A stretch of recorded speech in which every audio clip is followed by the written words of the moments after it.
everybody, and welcome to Storm Reads. And today I'm going to wrap up May.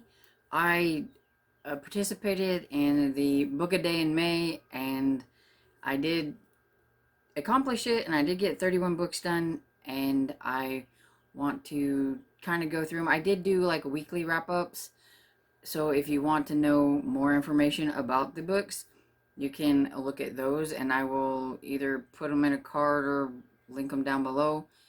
And I just don't want to talk about too much of it now, because then the video would be really long, because 31 books, that's a lot of books. But I'm just gonna kind of just go over each one of them real quick, and give you a few stats on the month, and we will call that good. So I had a really good month. I read 14 3-star books and 17 4-star books. So overall, I thought it was a pretty good month, especially since I read so many. And 2 of them were physical books, 6 were ebooks, and 23 were audiobooks. Of course, that's the reason why I was able to get so many books done, because I had to do it for mostly through audiobooks, or I wouldn't have got it done, because I am a really slow reader when it comes to physical books or ebooks. The most read genre was mystery, of course, and that's no big surprise. I read 5 middle grade books, 1 young adult book, and 25 adult books. And so that's just a few of the little stats, in case you were interested in that. And now we will get on with the books. So, book number 1 was Granny's Got a Gun by Harper Lynn, and this is the first book in the Secret Agent Granny. And it was narrated by Sarah Morsi, and it's about a retired CIA agent who solves murders, pretty much, and I gave it 3 stars. Number 2, Picture Perfect Frame by Lynn K. Hoon. This is the 12th book in the Tourist Trap Mystery Series, narrated by Susan Boyce, and it's my favorite cozy mystery series, and it's about Jill, who owns a coffee books and moors, and this one features her bridezilla friend. Ugh, don't really care for that part, but overall it was enjoyable, and I gave it 4 stars. And number 3 is Spellbreaker by Charlie N. Holmesburg, and this is Spellbreaker number 1, and it was narrated by Elizabeth Nolden and Joe Funkin, and it's a historical fantasy about magic, and if you have magic and you're not registered, then it's illegal. And I liked it. I gave it 4 stars. Then I read Spellmaker by Charlie N. Holmberg, and this is Spellbreakers number 2, and it was a duology, so that finished out that, and it was narrated by Elizabeth Nolan and Noel Arthur. I liked the other Mel Arthur more than I did, Mel narrator more than I did this one, but he was still okay.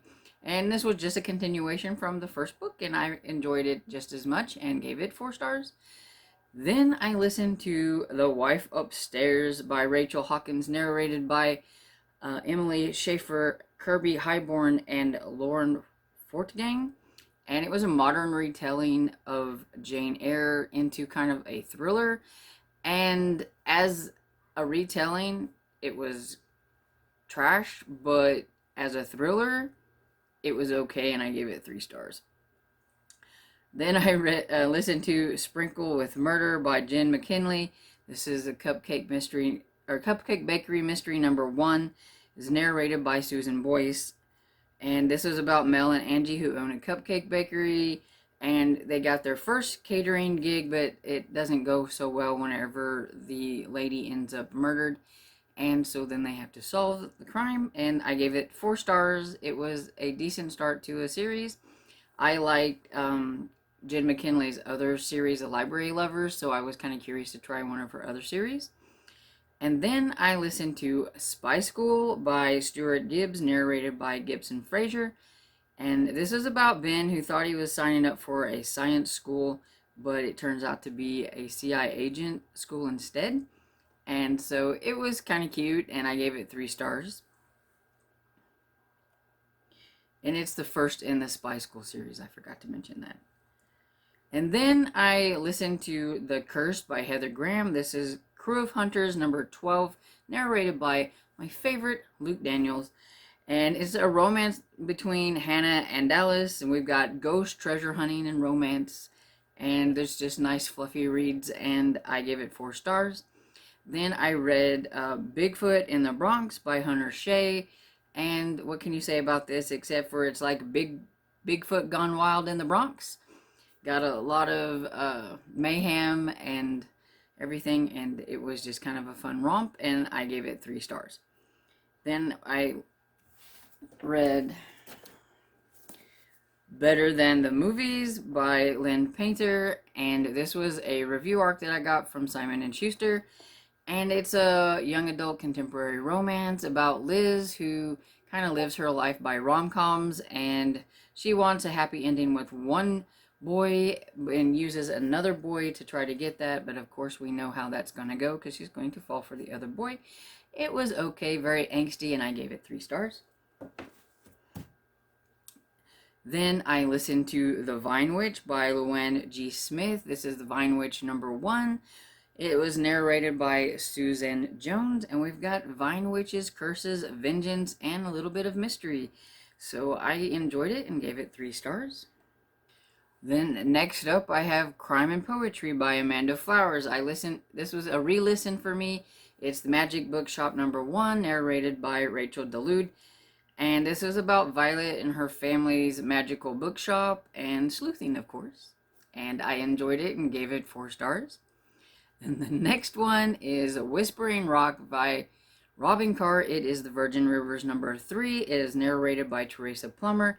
This is Mike and Bree's story. It was very sweet, just some great fluffy romance. And I enjoyed it, so I gave it 4 stars. And then the next one is Undercover Kitty by Sophie Ryan. It's a Second Chance Cat Mysteries #8, narrated by Marguerite Gavin, another one of my favorites. This is about Sarah, who runs a trash to treasures type of store, and there's a group of fun seniors who do a lot of sleuthing in her books, and of course then Sarah gets wrapped up in that and has to solve the crimes with them.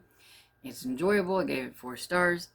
Quicksand Pond by Janet Taylor Leslie. I'm not sure how you say her last name. It's narrated by Nina Alvamar. And this one is a middle grade contemporary about 2 girls and the convictions we form and the judgments we make and the values that we hold and everything like that. It was just a decent, cute middle grade, and I gave it 3 stars.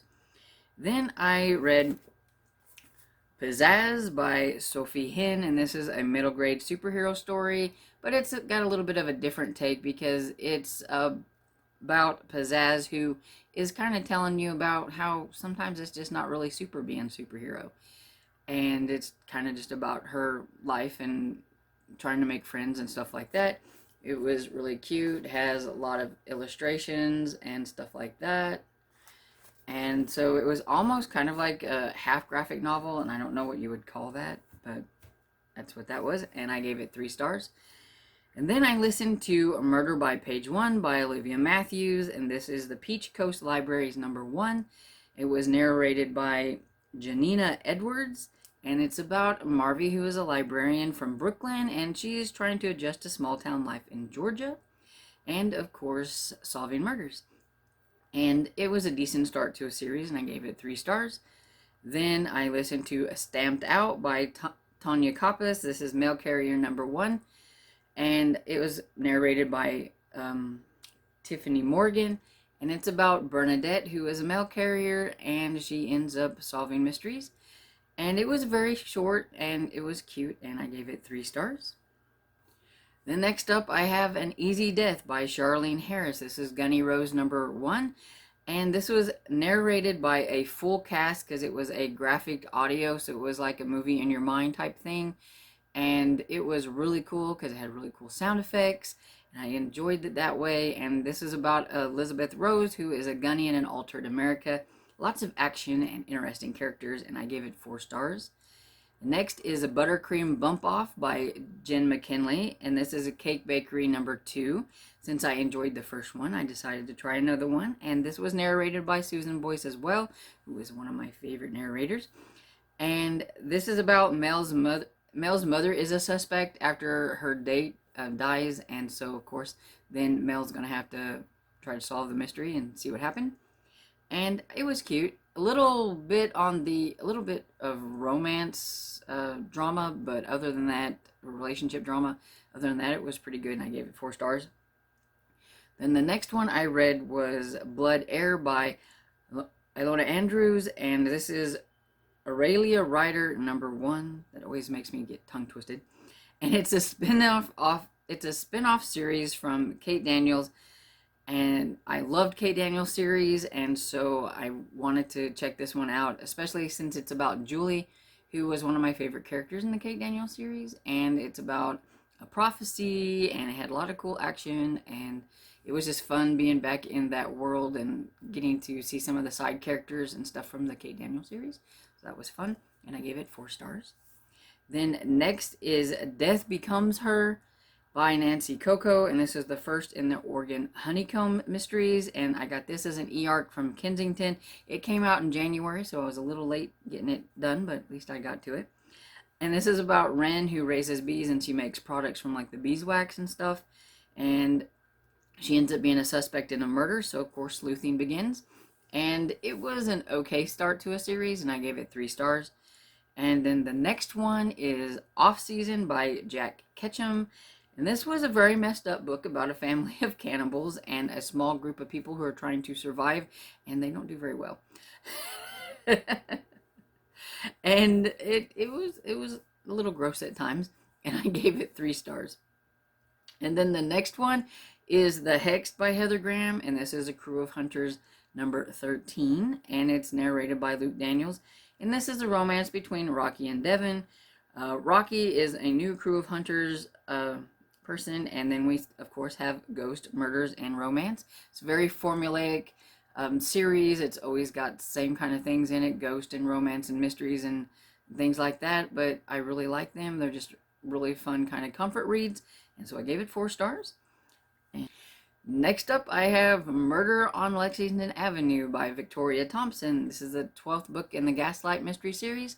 It was narrated by Susan Torin. This is about Frank, who is a detective, and he investigates the death of a man who has a deaf daughter. The reason they put him to investigating this is because he has a deaf son. Finds out that the man's wife was pregnant, and so he immediately sends for his friend Sarah Brandt, who is a midwife, and she always is the one in the middle of his sleuthing anyway, so might as well bring her in. Then the next one is, I gave that 4 stars, and then the next one is Read and Buried by Eva Gates. It's Lighthouse Libraries #6. It's narrated by Elisa Arsenault, and I really like her as a narrator. And while working on the library foundation, they find a box with a diary, map, and some coded text. Someone's found dead in the library, and where the items were kept, and some of the items are missing. And so, of course, Lucy's going to sleuth and try to solve the mystery. And I enjoy this series, and I gave it 4 stars. Then the next one is The Last Kid on Earth by Max Brailer, and it's The Last Kids on Earth #1.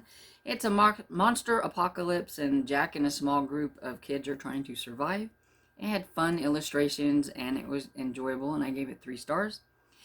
Then the next one I have is The Last Fallen Star by Gracie Kim.